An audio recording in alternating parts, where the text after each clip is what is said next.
Like करा, subscribe करा आणि बेल आयकॉनवर क्लिक करा.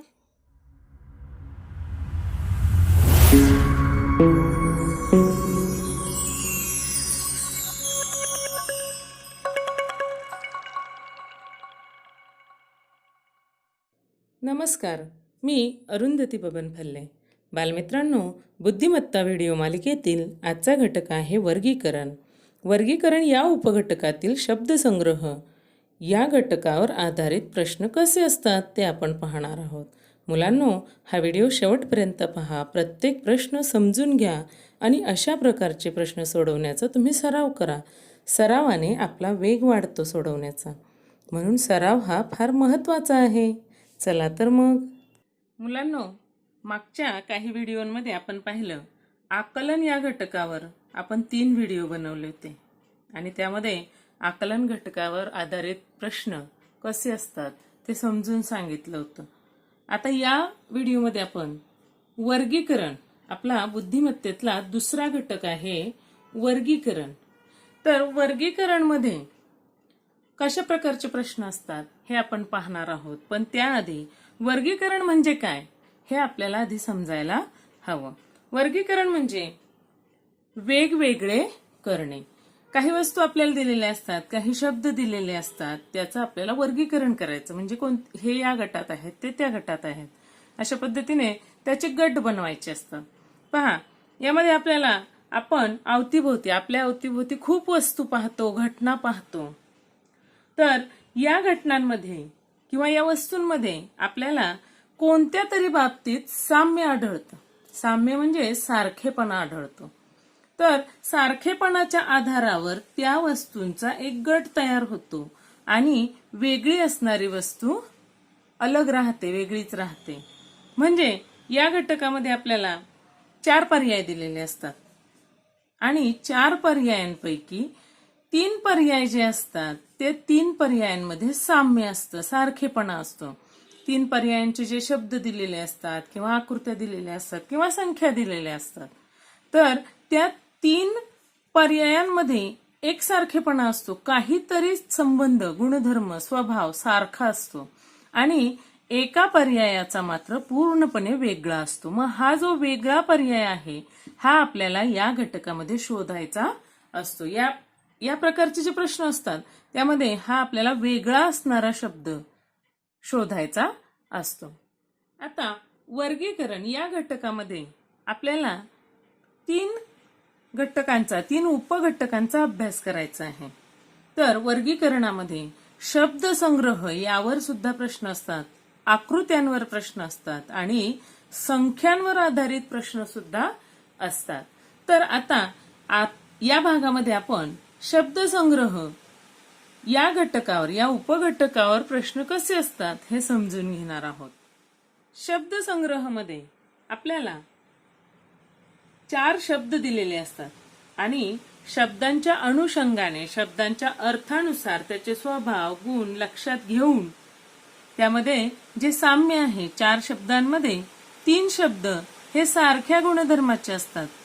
त्यामध्ये एकतर अर्थाचं साम्य असेल किंवा वेगळ्या कोणत्या दृष्टिकोनातून साम्य असेल आणि एक शब्द मात्र पूर्णपणे वेगळा असणार आहे. आणि तो चौथा शब्द जो आहे, वेगळा शब्द जो आहे, जो वेगळे गुण दाखवतो, त्या शब्दाला आपल्याला शोधायचा आहे आणि गटात न बसणारा हा शब्द आपल्याला पर्यायामध्ये नोंदवायचा आहे. तर या भागावर, शब्दसंग्रह या भागावर आधारित प्रश्न आज आपण पाहणार आहोत. त्यानंतरच्या पुढच्या व्हिडिओमध्ये आकृत्यांवर आधारित आणि 3रा व्हिडिओ असणार आहे संख्यांवर आधारित प्रश्नांचा. तर आजच्या व्हिडिओमध्ये आपण शब्दसंग्रहावर आधारित प्रश्न कसे असतात आणि ते कसे सोडवायचे हे पाहणार आहोत. वर्गीकरण या घटकातील शब्दसंग्रह या उपघटकावर प्रश्न कसे असतात पाहतोय आपण. प्रश्न आहे पहिला आणि इथे 4 पर्याय दिलेले आहेत. असेच 4 पर्याय दिलेले असतात आणि यातला वेगळा, गटात न बसणारा शब्द आपल्याला शोधायचा असतो. इथे पर्याय क्रमांक 1 आहे सुरस निरस, दुसरा आहे कोड कौतुक, तिसरा न्याय निवाडा आणि चौथा आहे नवा कोरा. मित्रांनो, हा प्रश्न 2018च्या परीक्षेमध्ये आला होता. परीक्षेत आलेला प्रश्न आहे आणि असेच प्रश्न आपण या व्हिडिओमध्ये पाहणार आहोत. तेव्हा हा व्हिडिओ शेवटपर्यंत पहा, प्रत्येक प्रश्न समजून घ्या आणि अशा प्रकारचे प्रश्न तुम्ही सोडवण्याचा सराव करा. सराव केला की सरावाने तुम्हाला ते पटपट सुटू लागतील.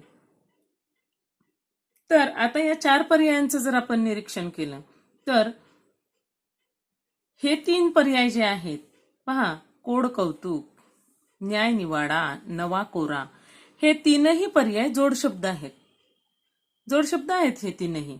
आणि हा पर्याय क्रमांक 1चं जर निरीक्षण केलं तर सुरस आणि नीरस हे विरुद्धार्थी शब्द आहेत. इथे 2 शब्द आलेत, इथे एकच शब्द आलेला आहे आणि हे जोडशब्द आहेत.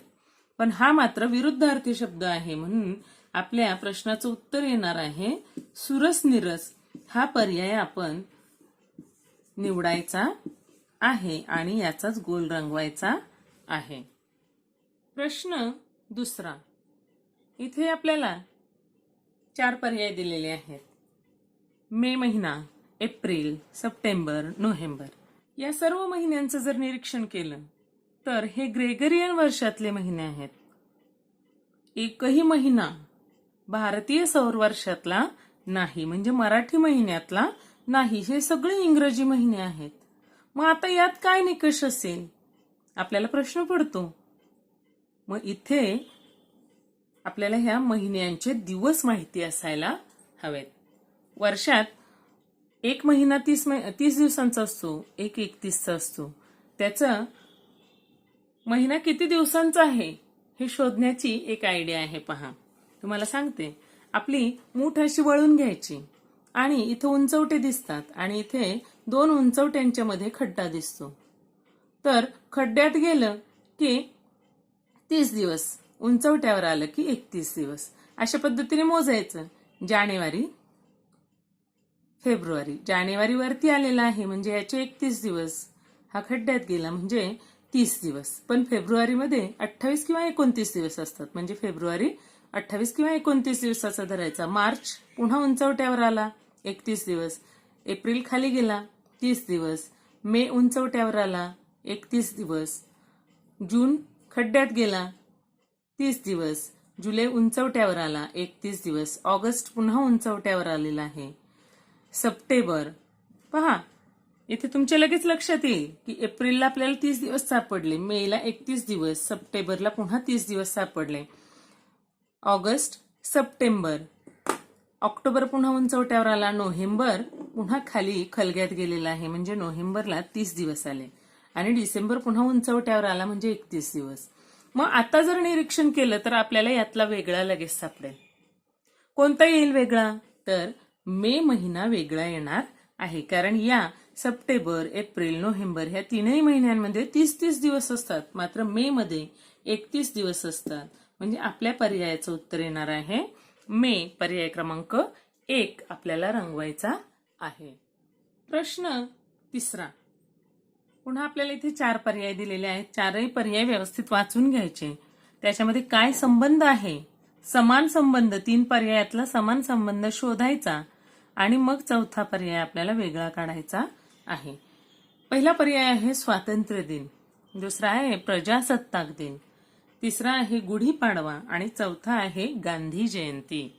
आता याचं जर निरीक्षण केलं तर स्वातंत्र्य दिन, प्रजासत्ताक दिन आणि गांधी जयंती हे सण आहेत. पण कोणते आहेत किंवा हे दिन आहेत, महत्वाचे दिन आहेत आपले, आपण साजरे करतो. हे आपले राष्ट्रीय दिन आहेत, हे आपण शाळेत जाऊन साजरे करतो. आणि गुढीपाडवा, पहा गुढीपाडवा हा आपला धार्मिक सण आहे. स्वातंत्र्य दिन, प्रजासत्ताक दिन, गांधी जयंती हे राष्ट्रीय दिन आहेत, पण गुढीपाडवा मात्र काय आहे, धार्मिक सण आहे. म्हणून वेगळा शब्द येणार आहे गुढीपाडवा.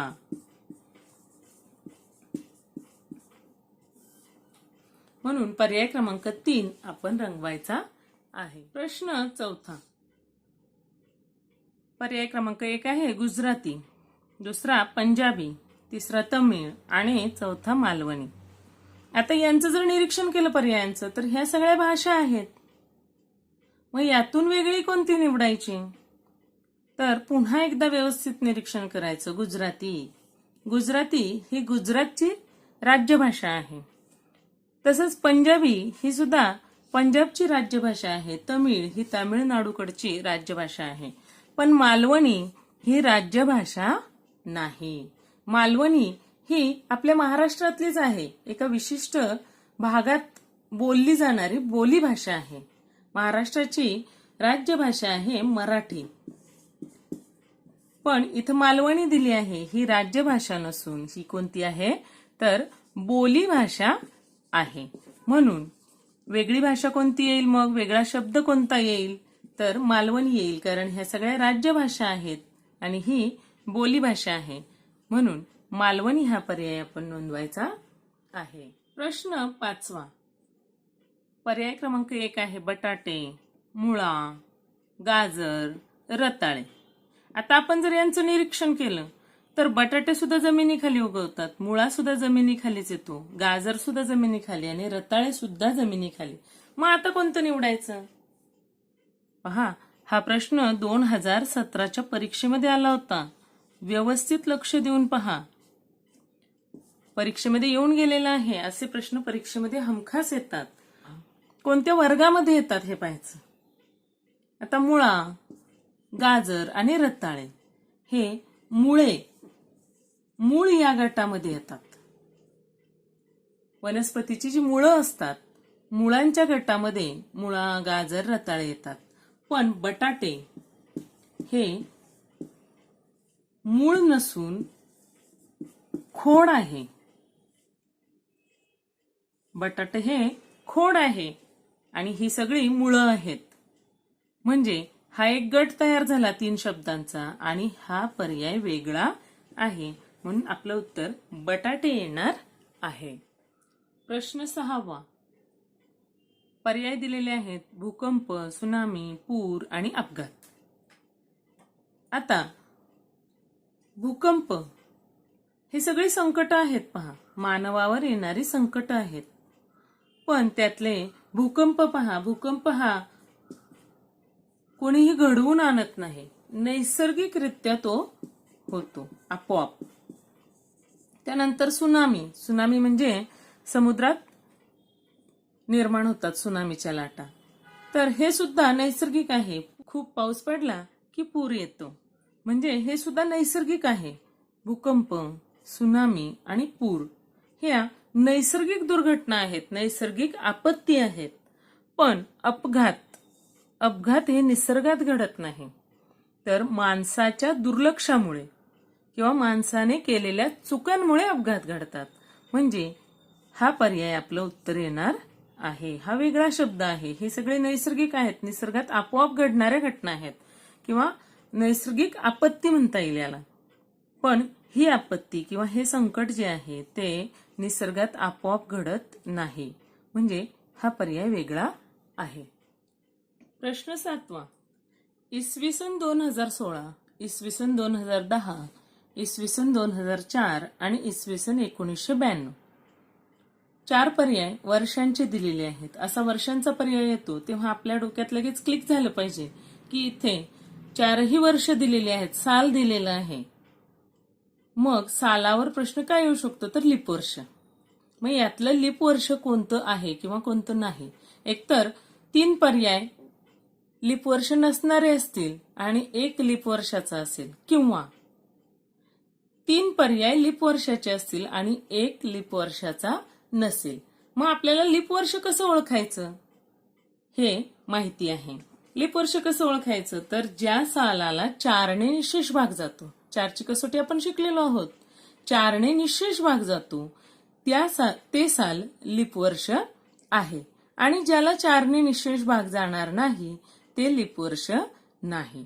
मग 4ची कसोटी काय आहे आठवते का तुम्हाला?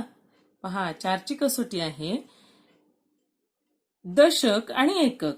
दशक आणि एकक मिळून जी संख्या तयार होईल, 2 अंकी संख्या, त्या संख्येला जर 4ने निशेष भाग जात असेल तर त्या पूर्ण संख्येला 4ने निशेष भाग जातो. मग आता इथे आपण जर निरीक्षण केलं, दशक आणि एकक घेतले, 16 झाले. 16ला 4ने भाग जाईल का तर 4 चोक 16, म्हणजे याला 4ने निशेष भाग जाणार आहे. हे लीप वर्ष आहे. इथे लिहूयात, लीप वर्ष शॉर्टमध्ये लिहूयात. आता याचं निरीक्षण करूयात. दशक आणि एकक 2 अंकी संख्या झाली 4. याला 4ने भाग जाईल का? तर 4 एके 4 जाणार आहे, म्हणजे हे सुद्धा लीप वर्ष आहे. त्यानंतर हे पहा, दशक आणि एकक 92 झाले. 92ला 4ने भाग जातो का? 4 एके 4, 4 दुणे 8, 9 मधून 8 गेले, 1 राहिला, इथे 12 झाले. 4 त्रिक 12, निशेष भाग गेलेला आहे, बाकी शिल्लक राहिलीच नाही, म्हणजे हे सुद्धा लीप वर्ष आहे. आता इथे पहा, दशक आणि एकक मिळून 2 अंकी संख्या झाली 10. 10ला 4ने भाग जातो का? किंवा 4च्या पाड्यामध्ये 10 आहेत का? बघा बरं. तर 4च्या पाड्यामध्ये 10 नाहीत आणि 10ला 4ने निशेष भाग जात नाही. 4 दुणे 8 चा भाग जातो आणि 2 बाकी राहते. बाकी राहिली तर त्याला लीप वर्ष म्हणता येणार नाही, म्हणजे हे लीप वर्ष नाही. इथे हे लीप वर्ष आहे, हे लीप वर्ष आहे आणि हे सुद्धा लीप वर्ष आहे, म्हणजे आपल्याला पर्याय क्रमांक 2 नोंदवावा लागणार आहे. प्रश्न 8. विधू, अर्क, भानू आणि मित्र असे 4 पर्याय दिलेले आहेत. या 4 पर्यायांचं जर निरीक्षण केलं तर इथं अशा प्रकारचे प्रश्न सोडवताना आपल्याला समानार्थी शब्द, विरुद्धार्थी शब्द, जोड शब्द ह्या बारीक सारीक गोष्टी मराठीच्या ज्या आहेत, पाठांतराचा भाग तो पूर्ण पाठ असायला हवा, तर आपल्याला पटकन उत्तर सापडतं. आता याचं जर निरीक्षण केलं तर अर्क, भानू आणि मित्र हे सूर्याचे समानार्थी शब्द आहेत. मग हे आपल्याला केव्हा सांगता येणार आहे? तर आपले समानार्थी शब्द पूर्ण पाठ असतील तर आपल्याला हे सांगता येणार आहे. तर अर्क, भानू आणि मित्र हे सूर्याचे समानार्थी शब्द आहेत आणि विधू हा शब्द जो आहे तो चंद्रासाठी वापरला जातो. विधू म्हणजे चंद्र, म्हणजे आता 3 शब्दांचा गट तयार झाला सूर्याशी संबंधित आणि एक वेगळा राहिला, मग हाच आपला उत्तराचा पर्याय क्रमांक असणार आहे. ज्याप्रमाणे बुद्धिमत्तेचा आकलन हा पहिला घटक होता आणि त्यातला सूचना पालन हा भाग होता, त्यासाठी आपल्याला जसं नाम, सर्वनाम, विशेषण, क्रियापद, काळ, समानार्थी शब्द, विरुद्धार्थी शब्द, जोड शब्द हे सगळ्या गोष्टी माहिती असतील तरच तो घटक आपल्याला सोडवता येणार होता. त्याच पद्धतीने ह्या घटकाचा आहे वर्गीकरणाचा हा जो भाग आहे शब्दसंग्रह, तर यातले प्रश्न सोडवताना सुद्धा आपल्याला त्या सर्व भागांची आवश्यकता आहे. त्याच्यामुळे मराठीचा अभ्यास पक्का करा. मराठीचा जो पाठांतराचा भाग आहे तो पाठांतर करून ठेवा, म्हणजे बुद्धिमत्तेचे प्रश्न तुम्हाला चुटकीसरशी सोडवता येतात. पण मराठीचं पाठांतर नसेल तर मग हे प्रश्न लवकर सुटत नाहीत. तेव्हा पाठांतराचा जो भाग आहे तो लवकर लवकर पाठ करून घ्या, म्हणजे हे प्रश्न सोडवता येतील. अशा प्रकारच्या आणखी प्रश्नांचा सराव तुम्ही शिष्यवृत्ती मार्गदर्शकातून तसेच प्रश्नपत्रिका संचातून करा आणि जे प्रश्न सुटणार नाहीत ते कमेंटमध्ये कळवा. चॅनेलला सबस्क्राईब करायला विसरू नका. धन्यवाद.